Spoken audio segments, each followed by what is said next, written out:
step toward the fall, how does it feel to know that you're getting that much closer, and what do you guys look for in spring ultimately to take those next steps?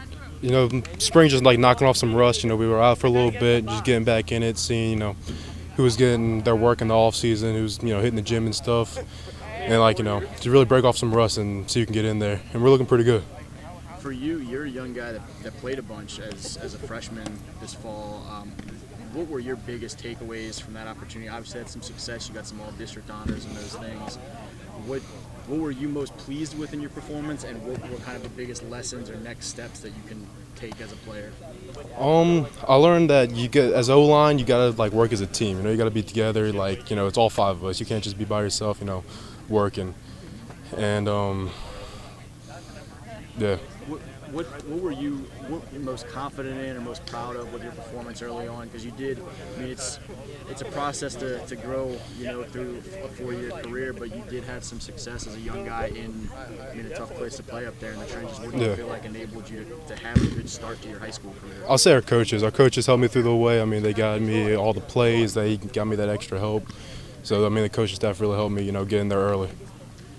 Some of the college stuff has started to kind of fall into place for you a little bit. I know you've been active out there with the camp circuit. You've had some schools come in and start, you know, showing some interest at, you know, different levels.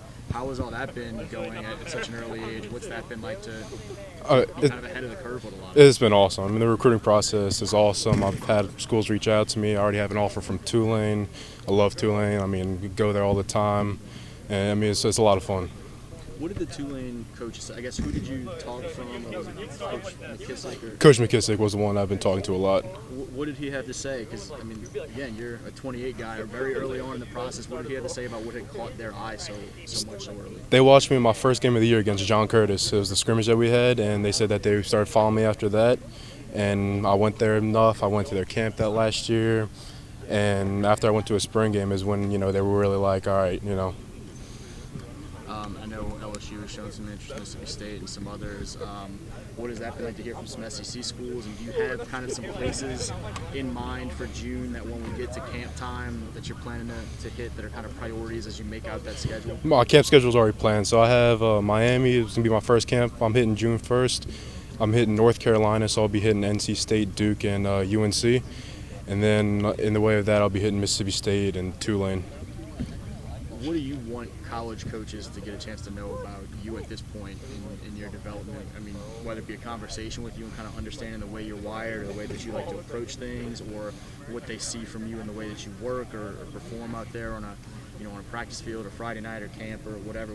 Just, you know, when they leave a conversation or film session looking at Andrew Shofstahl, what should their takeaway be?